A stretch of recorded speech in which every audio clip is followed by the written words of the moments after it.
घुटनों से रेंगते रेंगते कब पैरों पर खड़ा हुआ, तेरी ममता की छांव में जाने कब बड़ा हुआ। काला टीका दूध मलाई आज भी सब कुछ वैसा है, काला टीका दूध मलाई आज भी सब कुछ वैसा है। मैं हूं हर जगह, प्यार ये तेरा कैसा है। सीधा साधा भोला भाला मैं ही सबसे अच्छा हूँ, सीधा साधा भोला भाला मैं ही सबसे अच्छा हूँ। कितना भी हो जाऊं बड़ा, माँ मैं आज भी तेरा बच्चा हूँ। ठीक है, तो माँ के लिए ये दो शब्द मेरे तरफ से थे। और आप जय हिंद दोस्तों, मैं आप लोगों का स्वागत करता हूँ। आज है 8 मार्च और 8 मार्च के दिन पूरे विश्व में अंतर्राष्ट्रीय महिला दिवस के रूप में मनाया जाता है।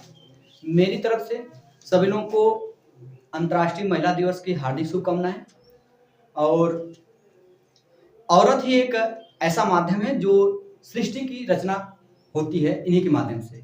और इसमें सबसे महान जो पद होता है वो माँ का होता है। और आज मैं माँ के लिए दो शब्द कहना चाहूँगा, क्योंकि माँ ही एक ऐसा माध्यम है जिसके माध्यम से हम इस दुनिया में आते हैं।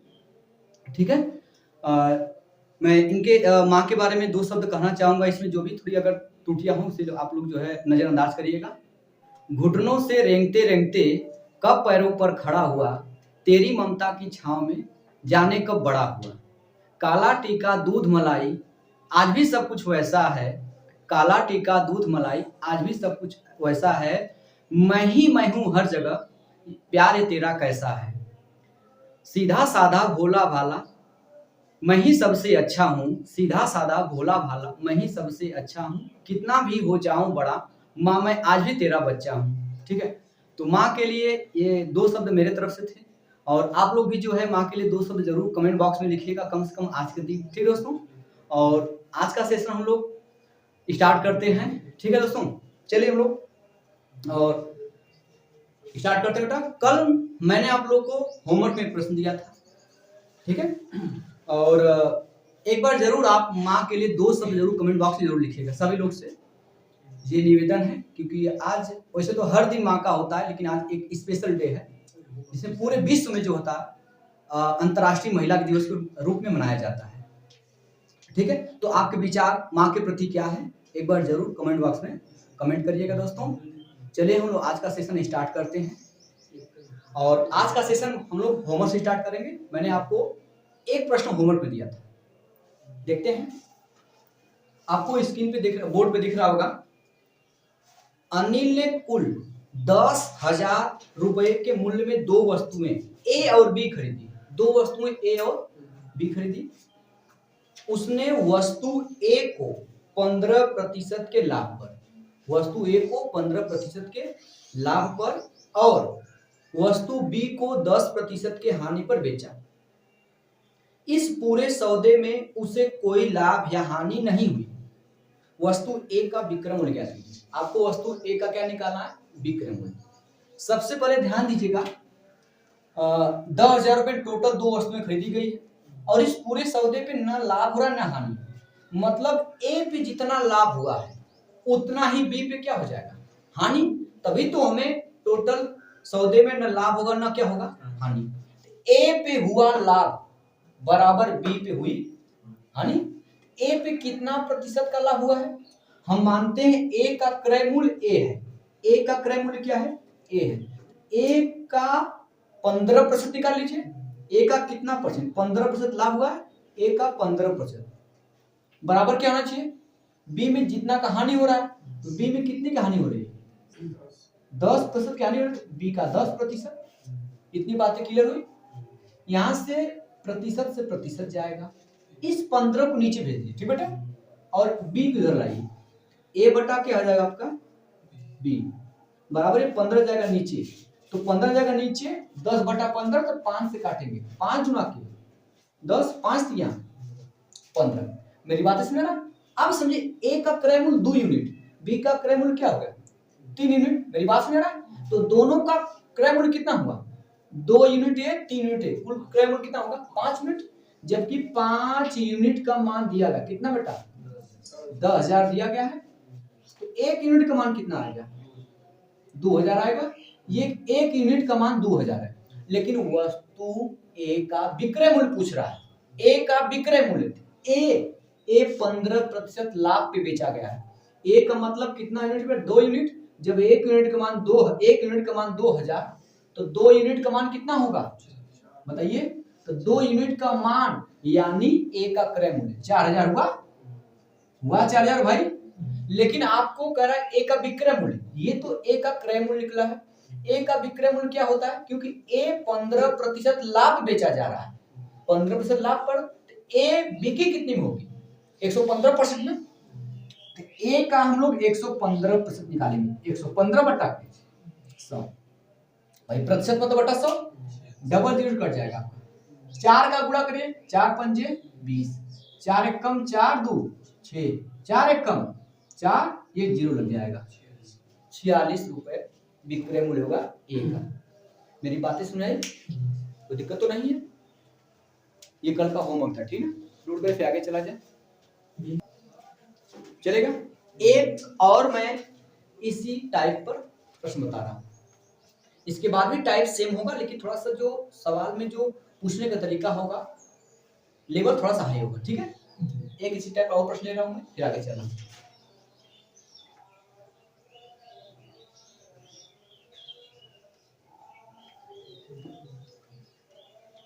चलेगा?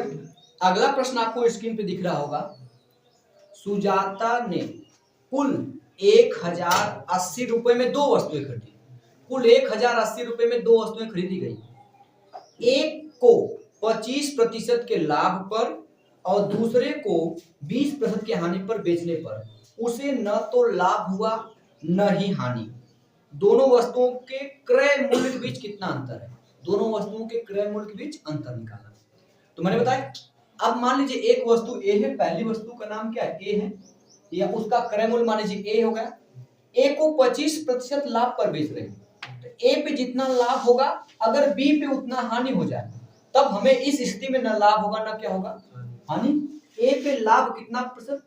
25%। ए का 25% बराबर होना चाहिए बी का कितना हानि हो रहा है बेटा? 20%। तो बी का 20%। सुना रहा? प्रतिशत से प्रतिशत चला जाएगा, ये 25 जाने वाला नीचे और बी इधर आने वाला है, ए बटा बी। अगर और जल्दी करना तो इसकी जरूरत नहीं पड़ेगी, ए वाले बी के पास, बी वाला ए के पास यदि हो जाएगा आपका, ठीक है? तो 5 चौका 20, ये 25 नीचे आने वाला है, इसको भी 5 से काटेंगे, 5 25। अब इसमें कह रहा है ए का क्रय मूल्य कितना है, बी का क्रय मूल्य कितना है, इनके बीच अंतर कितना का है? 1 यूनिट का मान पूछ रहा है। जबकि दोनों का क्रय मूल्य 5 4 9, दोनों का क्रय मूल्य 9 हुआ और 9 यूनिट का मान दिया गया, कितना दिया बेटा? 1080। अब 9 से काटेंगे, 1 यूनिट का मान ही निकल जाएगा। 9 एकम 9, यहां से बचा 1 जाएगा 18, 9 2 18 0। संयोग से एक अंतर है, अगर यहां अंतर 2 का होता तो 2 यूनिट का मान निकालते। इन दोनों के क्रय मूल्य के बीच कितना अंतर है? 120 रुपए का अंतर है। कोई दिक्कत, कोई परेशानी? ठीक है, चलिए नोट करिए, फिर आगे चला जाए। चलिए आगे चला जाए, बेटा हम लोग अब अगले प्रश्न आते हैं, ठीक है? देखिए अगला प्रश्न आपको बोर्ड पे दिख रहा होगा। एक व्यक्ति 3 वस्तुओं X, Y और Z प्रत्येक को 2520 रुपए में बेचता है, ठीक है? 2520 रुपए में बेचता है प्रत्येक को। सबका विक्रय मूल्य कितना है? 2520 रुपए है। वह वस्तु X को 30% के हानि, वस्तु X को 30% हानि और वस्तु Y को 36.36% लाभ पर बेचता है। यदि पूरे लेन देन में न तो लाभ और न ही हानि हो तो वस्तु Z का क्रय मूल्य ज्ञात कीजिए। वस्तु Z का क्या निकालना है? क्रय मूल्य। सबसे पहले 3 वस्तुएं हैं, दिख रहा है बेटा? एक वस्तु आपकी X है, यहां चलेगा। एक वस्तु क्या है? एक वस्तु Y, एक वस्तु क्या है? Z। तो हम यहां लिखते हैं CP मतलब कास्ट प्राइस, यहां लिखते हैं SP, SP मतलब सेलिंग प्राइस। कोई दिक्कत तो नहीं है? तो वस्तु एक्स पे उसे हानि हो रही है, वस्तु एक्स पे उसे क्या हो रही है, कितने प्रतिशत की, 30% की। 30% के हानि मतलब पहले समझेगा, 30% का मतलब होता है 3/10।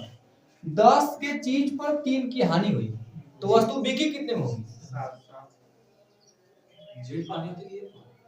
यही यही कारण है आप पहले प्रश्न सुनते नहीं है और जब बोला जाएगा तो आप कहेंगे हमको समझ नहीं आ रहा है। मैं जब प्रश्न बोला हूं आपको समझना चाहिए कि प्रश्न क्या बोला जा रहा है। जब तक आपको प्रश्न नहीं क्लियर होगा आप जवाब कैसे दे पाएंगे, ये बताइए पड़ेगा। यक्स पे उससे 30% की हानि हुई, 30% का मतलब 3/10। 10 के चीज पर 3 की हानि हुई। अगर 10 रुपए इसका क्रय मूल्य रहा होगा तो वस्तु बिकी कितनी होगी, यहाँ तक क्लियर है। और दूसरा वस्तु वाई है, वाई पे कितने परसेंट के लाभ हो रहा है, कितना बेटा, 36.36%। अगर ध्यान से बेटा 36 और 3 जो 3% दिया गया है इसमें से 4 कॉमन करेंगे, क्या करेंगे, 4 लिख सकते हैं 9.09%। अगर ध्यान से बेटा ये होता है 4 कॉमन करेंगे 9, 4 9 36, 4 9 36, डबल अंक लेंगे 0 बढ़ाएंगे, ये 9.09 वापस गुणा करके देख लीजिए, 4 9 36 आ जाएगा, 4 9 36 आ जाएगा। आपको पता है इसका फ्रैक्शन वैल्यू कितना होता है, 1/11। जब आपको प्रतिशत नहीं पता होगा तो समस्या यही होगी। यही रीजन है कि आपको ये चैप्टर थोड़ा हार्ड लगता है, प्रतिशत आपने सही से पढ़ा नहीं है। इसका मतलब 1/11 होता है, कितना होता है, तो 4 गुणे 1/11 हो कितना जाएगा, 4 इस वस्तु पे आपके कार बेटा हानि क्या हो रही है, लाभ हो रहा है। 11 पे 4 का लाभ, ये वस्तु खरीदी गई 11 रुपए में, बेची कितनी गई होगी, 15 रुपए में। लेकिन जेड के बारे में कुछ भी बात नहीं कहा गया, लेकिन ये बात हमारे लिए पॉजिटिव है, कहा है कि सबका विक्रय मूल्य क्या है, सेम है। तो आप इन दोनों का विक्रय मूल्य हम सेम बनाए क्योंकि 7 एक अभाज्य संख्या है, तो इसलिए हमको इनका लसन निकालने के लिए गुणा करना पड़ेगा। अगर 7 किसी से कटता तो लसन कुछ अलग होता, लेकिन 7 किसी से कटने वाला है नहीं, इसलिए इनका जो लसा होगा इनका गुणनफल होगा 15 सते 105। मतलब इन दोनों को हमें 105 बनाना है, क्या बनाना है, इसको 105 बनाने के लिए कितना गुणा करना पड़ेगा, 15 से, और इसको 105 बनाने के लिए कितना 7 से गुणा करना पड़ेगा। आपको पता चल गया कि विक्रय मूल्य 105 है, तो सबका विक्रय मूल्य 105 होगा कि नहीं होगा, नहीं बच रहा, तो इसका भी विक्रय मूल्य कितना होगा, 105 हो जाएगा। अब आपको क्रय मूल्य पता करना है, क्या पता करना है, क्रय मूल्य। लेकिन देखिए यहाँ पे कितना घाटा हो रहा है, हाँ यहाँ पे कितना घाटा हो रहा है, 3 का घाटा हो रहा है, यहाँ पे कितना घाटा हो रहा है, 4 का फायदा हो रहा है, +4 हो रहा है। तो पहले पता कर ले हमें कितना नुकसान या फायदा हो रहा है, 15 गुणा कर 15 तिया, यहाँ पे नुकसान हुआ -45 यूनिट का, यहाँ पे 7 चौक 28 +28 यूनिट का फायदा हुआ। लेकिन देखा जाए इन्हें जोड़ा जाए कितना आएगा, घटा जाएगा, क्योंकि ये माइनस से प्लस घटेगा कितना आएगा, 17 आएगा बेटा, 17, तो 17 निगेटिव आएगा। इसका मतलब इस पूरे सौदे पे इन दो वस्तुओं पे मुझे 17 का नुकसान हुआ है, तो यहाँ मुझे क्या होना चाहिए, यहाँ मुझे क्या होना चाहिए, 17 का फायदा, तभी तो ओवरऑल मुझे ना फायदा होगा नहीं घाटा होगा। मेरी बात नहीं समझे, यहाँ पे 15 यहाँ 45 हो जाएगा, 7 गुना 7 चौक 28, यहाँ 45 और 28 बीच -17 का गए, सुना रहे, यहाँ पे 17 मतलब इन दोनों सौदों पे मुझे 17 का नुकसान हो गया, तो मुझे हर हाल में यहाँ पे क्या करना होगा, 17 का फायदा करना होगा। तो 17 का फायदा करना होगा, मतलब यहाँ पे जो राशि रही होगी उसमें 17 जोड़ा गया तब 105 आया होगा, तब फायदा होगा। 105 हम घटा दें इसमें से कितना आएगा, 88 आ जाएगा। इसका मतलब कि जो क्रय मूल्य रहा होगा जेड का 88, ठीक है। अब ऑप्शन देखेगा आपके सामने, आप ऐसे तो बहुत कई ऑप्शन देखे, पहला ऑप्शन का भी 11 से कट रहा होगा, यहाँ पे हमें निकालना पड़ेगा। अब क्या करना पड़ेगा समझिए, तो ये 105 यूनिट विक्रय मूल्य है, 105 का मान दिया गया है, कितना दिया गया पेपर में बोला गया प्रश्न, कितना विक्रय मूल्य दिया गया, 1080, 2520 बोला गया है, 2520 बोला गया है, 2520 ये जो है किसका मान दिया गया, 105 का मान दिया गया। आपको निकालना किसका मान, 88 यूनिट का मान 88 से पूरा कर देंगे।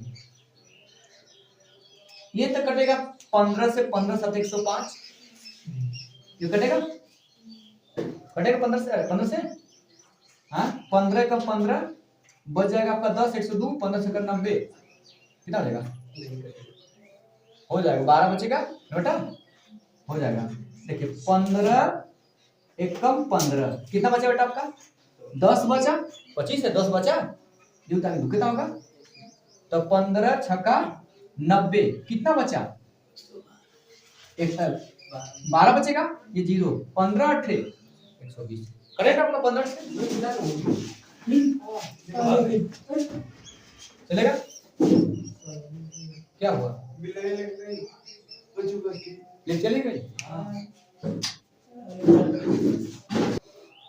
चले जाने जब क्या किया, उसका जीवन काल ही उतना समय तक था, क्या किया जाए, बचा के रखा गया।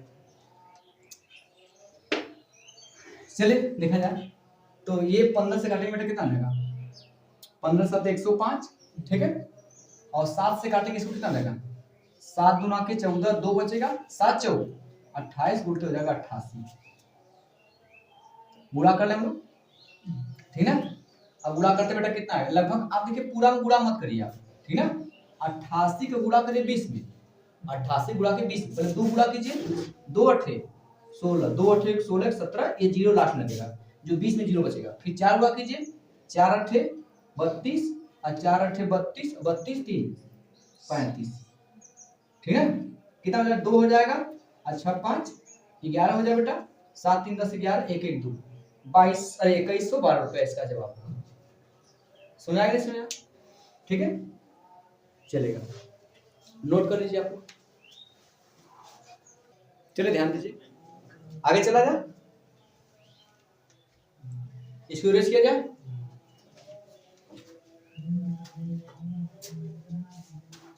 कहा जाता है मारने वाले से ज्यादा बड़ा बचाने वाला होता है। मैं 2 दिन इसको बचा रहा था, बिला बिला इसको ले गई बिल्ली, तू देखत रह लो, ये दिन भर रहे चारा पानी दे कहीं देख लो, चलिए एक रख के जाता नहीं रहा, हाँ इसी में रख के जाते, चलिए ध्यान दीजिएगा। अगला प्रश्न आपको बोर्ड पे दिख रहा होगा, 3 वस्तुओं को क्रमशः, बस प्रश्न को आप समझने का प्रयास नहीं कर रहे हैं, प्रश्न कुछ भी दम नहीं है, आप सोच रहे हैं कि एकदम हलवा मती प्रश्न आएगा, हलवा मती खा जाएंगे हम, ऐसा नहीं होने वाला है आपके पेपर में। 3 वस्तुओं को क्रमशः 18.18% हानि, पहले वस्तु की बात होगी, फिर दिया 20% लाभ और 14.28% लाभ पर बेचा जाता है। तो तीनों को क्रय विक्रय सब दिया गया, मतलब कितने परसेंट लाभ पर कितने परसेंट हानि पर बेचा जा रहा है, ठीक है। तीनों वस्तुओं का विक्रय मूल्य समान है, ये हमारे लिए धनात्मक बात कहा है, तीनों वस्तुओं का विक्रय मूल्य क्या है, समान है, तथा उसने कुल 650 रुपए का लाभ कमाया। कितने रुपए का लाभ कमाया, 650 रुपए का लाभ कमाया। तीनों वस्तुओं के क्रय मूल्य का योग क्या है, तीनों वस्तुओं का क्रय मूल्य बताना है। सबसे पहले देखिए 3 वस्तु है, एक वस्तु मैं मानता हूं ए, दूसरी वस्तु मानता हूं बी और तीसरी वस्तु सी, यहां तक कोई दिक्कत नहीं है। तो ए को वो 18.18% के लाभ पर बेटा, हानि पर बेचा जा रहा है। आप प्रश्न को समझ नहीं रहे, इसका मतलब है ऊपर चला जा रहा है प्रश्न में जो बता रहा हूं, आपका मन देख रहे लगी नहीं रहा, आपको समझ आ रहा कि आपको नहीं समझ आ रहा, कुछ दिक्कत बताइए, तब उस समस्या को बोला करिए, नहीं समझ आ रहा तो मैं कुछ और तरीका बताऊंगा किसी वजह से। अगर आप प्रश्न को नहीं समझेंगे, अभी तो लेवल थोड़ा लो, मैं ज्यादा हाई नहीं लिख चल रहा हूं, इसका फ्रैक्शन वैल्यू क्या होगा। सबसे बड़ी समस्या तो यही है, आप इसको पकड़ नहीं पा रहे हैं।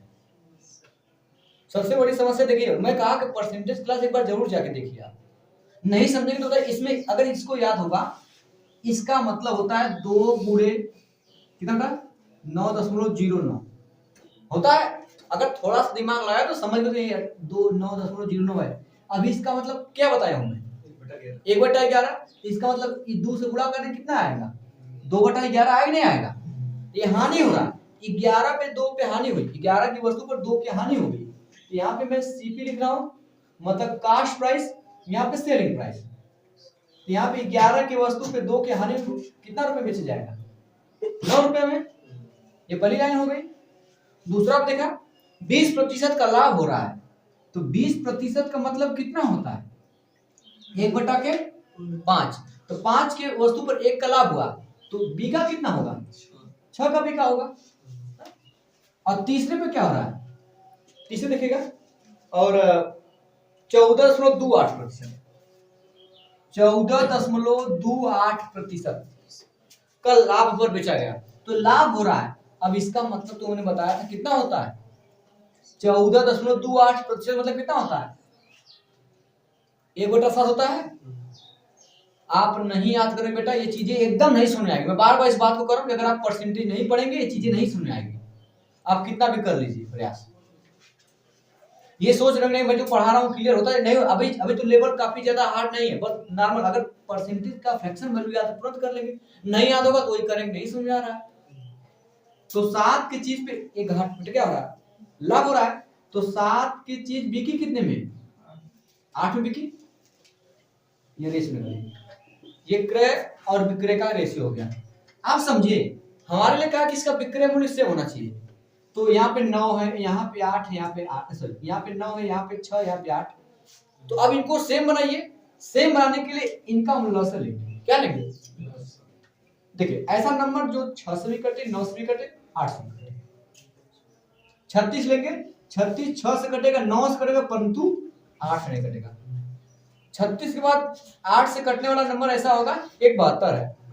72 से 9 भी कट जाएगा, 6 भी कट जाएगा, 8 भी कट जाएगा। बस सबका हमें कितना बनाना पड़ेगा? 72।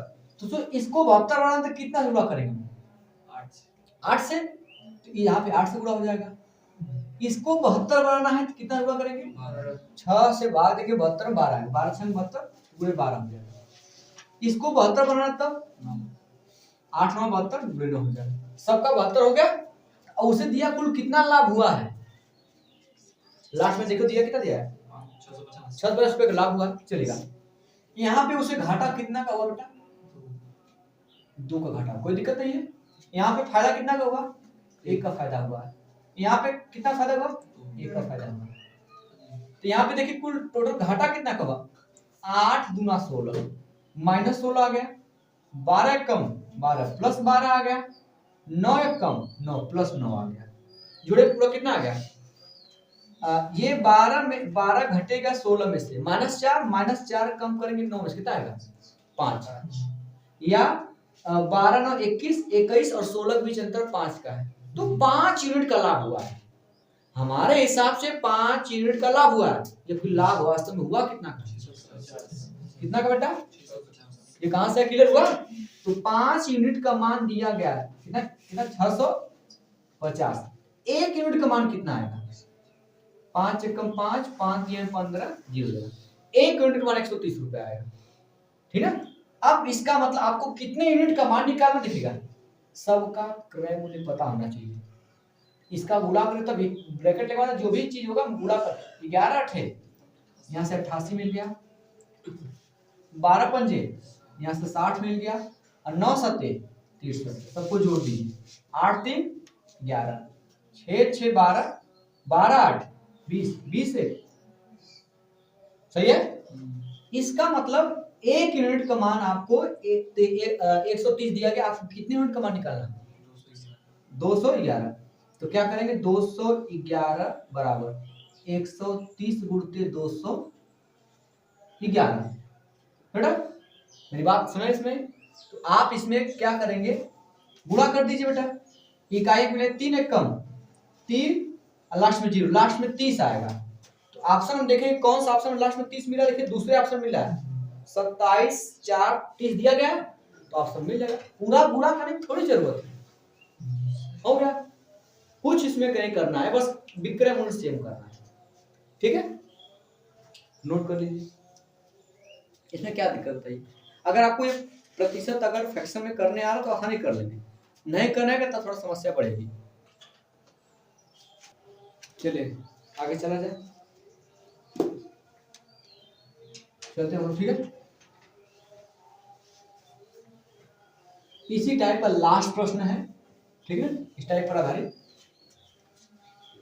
चलेगा। देखते हैं।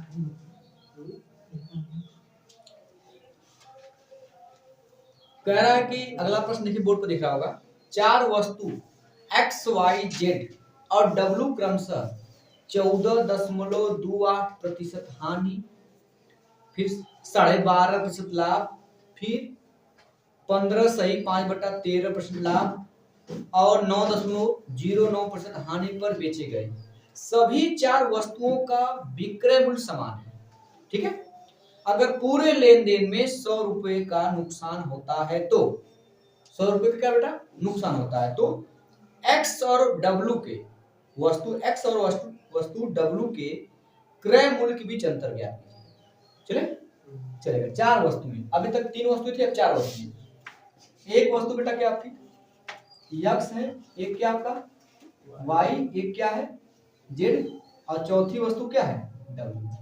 यहाँ पे मैं सीपी लिख रहा हूँ, क्या लिख रहा हूँ एसपी। तो पहली वस्तु पे आपको 14.28% की हानि हुई है, 14.28% की हानि हुई है। इसका फ्रैक्शन क्या होता है बोलिए,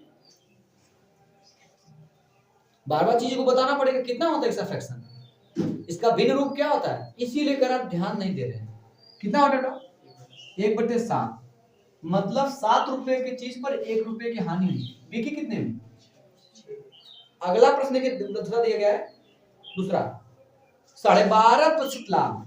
12.5% मतलब आपको पता है कितना होता है, कितना होता है 1/8। हाँ, इसीलिए एक कमी देखिए आप लोग, 12.5% मतलब 1/8 कितना होता है आपका 1/8 होता है। यहाँ पे क्या हो रहा है, लाभ हो रहा है बेटा, लाभ हो रहा है तो प्लस कर दीजिए। 8 की वस्तु पर 1 का लाभ हुआ, 8 की वस्तु बिकी कितने में 9 में। तीसरा क्या दिया आपका 15 सही, 15 सही बेटा कितना है 5/13%। इसका फ्रैक्शन कितना आएगा बदले आप लोग, कितना है बेटा 2/3 आएगा। 13 पंजे 65 करेंगे, टोटल काट के 2 कितना है बेटा 3/2 2/13 आएगा, ठीक है। इसका जो फ्रैक्शन बदलेंगे तो आ जाएगा 2/13। यहाँ पे फायदा हो रहा है बेटा, यह हो रहा है पूरे ले, हाँ 15 सही 5/13% लाभ होगा। तो 13 की वस्तु पे 2 पे लाभ हुआ, तो 13 की वस्तु बिकी कितने में 15 बिकी, कोई दिक्कत तो नहीं है। तीसरा क्या दिया गया है, चौथा 9.09% हानि होती है। अभी बताया गया 9.09%, बताइए कितना होता है भाई, कितना होता है 9.09% कितना होता है। गजब का दिमाग है भाई आप लोग, गजब का एकदम। कितना होता है सही है भाई। तो यहाँ पे हानि हो रही है कि 11 की वस्तु बिकी कितने में 10 में बिकी। अरे भाई हानि हो रहा तो कहाँ 12 कर रहे हैं आप। अब सभी का दिया गया विक्रय मूल्य क्या है, सेम है। थोड़ा सा प्रश्न को ध्यान समझिए और देखा करिए। देखिए ये है 6, ये 9 है, 15 है, 10। ऐसा नंबर बताइए जो सबसे कट जाए। पहली बात 9 आ गया तो 9 10 आ गया, 10 और 9 कटेंगे तो लास्ट में 0 होना चाहिए, तभी ना 10 9 का तालमेल बनेगा। तो 9 के बड़ा भी 1 के 10 आता है, 9 धाम में 90 आता है, तो सबका 90 बनाते हैं। इनको 90 बनाने के लिए क्या करना पड़ेगा, लसन हो जाएगा 90। विक्रय मूल्य सेम है, सबको सेम करे नहीं करेंगे हम, तो 6 को 90 बनाने कितना गुणा करना पड़ेगा, 15 6 का 90 तो हो जाएगा 15। सॉरी गुणा करते हैं, गुणे कितना हो जाएगा 15। इसको करना है तो 10 9 90 बेटा। इसको देखिए केवल, इसको कैसे बेटा 6 से, इसको कैसे 9 हो गया। चलिए अब ध्यान दीजिएगा। अब कह रहा कि यहाँ देखिए, यहाँ पे घाटा हो रहा है, कितना घाटा हो रहा है 1 का। यहाँ पे फायदा कितना हो रहा है 1 का। यहाँ पे कितना फायदा हो रहा है 2 का। यहाँ पे कितना घाटा हो रहा है 1 का।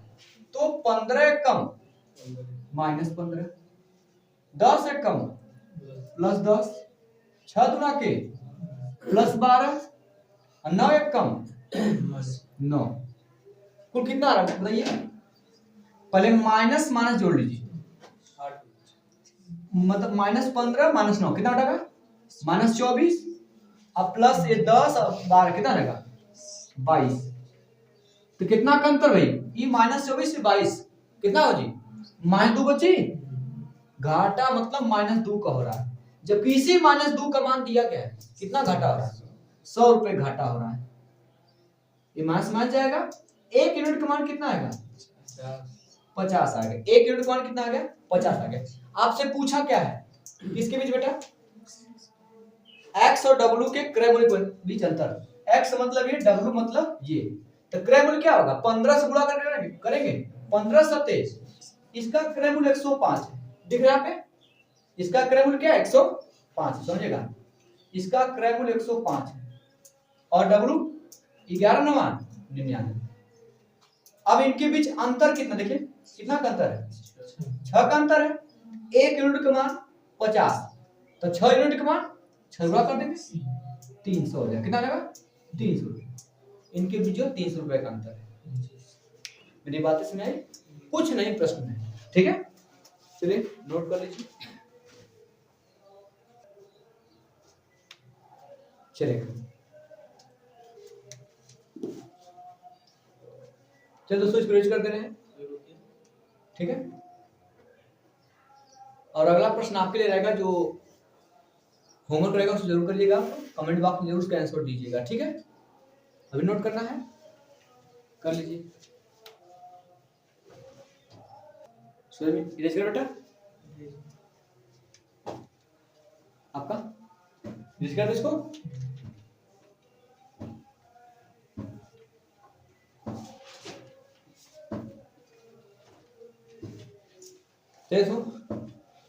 और अगला प्रश्न देखिए, आपको बोर्ड को दिख रहा होगा, इसका जवाब कमेंट बॉक्स में देंगे, ये आपके लिए होमवर्क रहेगा, ठीक है?